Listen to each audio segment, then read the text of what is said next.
मंत्रालयाच्या सुरक्षेवर प्रश्नचिन्ह उपस्थित करणारी आहे। अज्ञात महिलेनं मंत्रालयामधील देवेंद्र फडणवीस यांच्या कार्यालयाबाहेर तोडफोड करण्याचा प्रयत्न केलाय। या महिलेनं फडणवीसांच्या नावाची पाटी काढून फेकली आहे। सचिव गेट मधून महिलेनं मंत्रालयामध्ये प्रवेश केला। विशेष म्हणजे या महिलेनं पास न काढता मंत्रालयामध्ये प्रवेश केल्याची माहिती मिळतेय। तोडफोड करणाऱ्या महिलेचा पोलिसांकडून शोध सध्या सुरू आहे आणि त्याचमुळे मंत्रालयाच्या सुरक्षेवर प्रश्नचिन्ह उपस्थित होतंय। तर मंत्रालयाच्या सुरक्षेमध्ये मोठी चूक आढळल्याची आता चर्चा सुरू झालेली आहे। दुसऱ्या दृश्यांमध्ये आपण पाहतो या महिलेनं हीच ती महिला आहे जिने विना पास प्रवेश केला आणि त्यानंतर कार्यालयाच्या बाहेर तोडफोड केलेली आहे।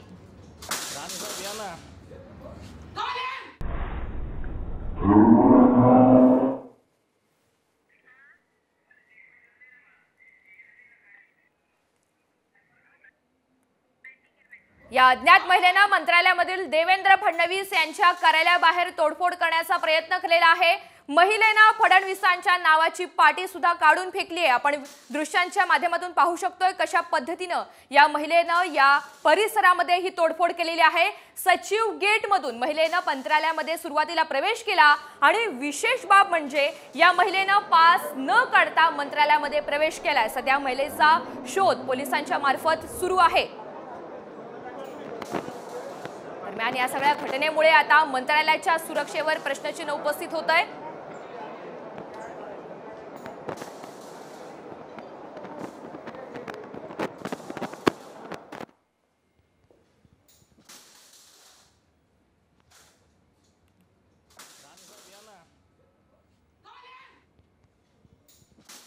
तर या अज्ञात महिलेनं मंत्रालयामधील देवेंद्र फडणवीस यांच्या कार्यालयाबाहेर तोडफोड करण्याचा हा प्रयत्न केला आणि आपण या दृश्यांच्या माध्यमातून पाहतोय हीच ती महिला आहे जिने विना पास या ठिकाणी प्रवेश घेतलेला होता।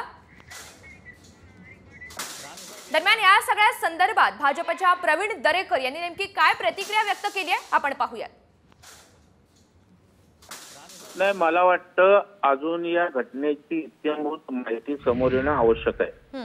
मला मिळालेल्या माहितीनुसार मंत्रालय बंद झाल्यावर ती महिला प्रवेश तिने आतमध्ये केला। त्यात आम्ही कोणाचं सहकार्य झालं काय झालं हे आता तपासाअंती लवकरच आपल्या समोर येईल।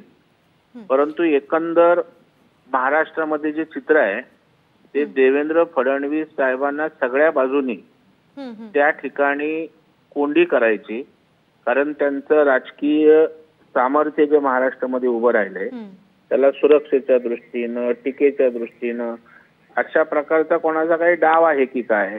कारण आता त्यांच्या टीका सुरू झाल्या, सुरक्षा धोक्यात, मंत्रालयातच असं झालं, तर प्रत्येक गोष्टीचं राजकीय दृष्ट्या युटिलायझेशन करण्याचा दुर्दैवाने विरोधी पक्षाकडून प्रयत्न आहे। आता याकडे आपण वेगळ्या पद्धतीनं पाहण्याची आवश्यकता आहे। बाबा ती कोण तरुणी होती, महिला होती, तिची मानसिकता काय होती, त्याच्या मागे कोणाचा काही उद्देश आहे का, कोणी प्लॅन काही गोष्टी केलेल्या आहेत का? मला त्या सगळ्या गोष्टी गृहमंत्र्यांच्या कार्यालयातच जर असं होत असेल तर त्या ठिकाणी त्या बाहेर येतील आणि मला वाटतं त्यानंतर आता तपशीलवार या विषयावर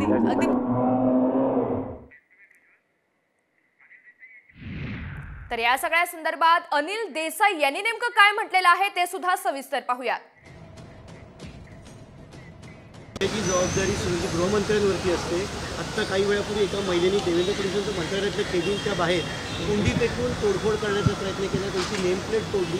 स्वतः गृहमंत्र्यांचं कार्यालय सुरक्षित नाहीये का महाराष्ट्रात? आता या गोष्टी कायदा सुव्यवस्थेच्या बाबतीमध्ये काय धिंडवडे उडत आहेत, कशा रीतीने प्रकरणं हाताळली जात आहेत, काय करतायत, कोणाचा या गोष्टीचा पायपोस कोणाच्या पायात नाही आहे आणि हे महाराष्ट्रासारख्या पुरोगामी आणि प्रगत राज्यामध्ये व्हावं यावर कुठेतरी सत्ताधारी सारवासारव करताना दिसत आहेत।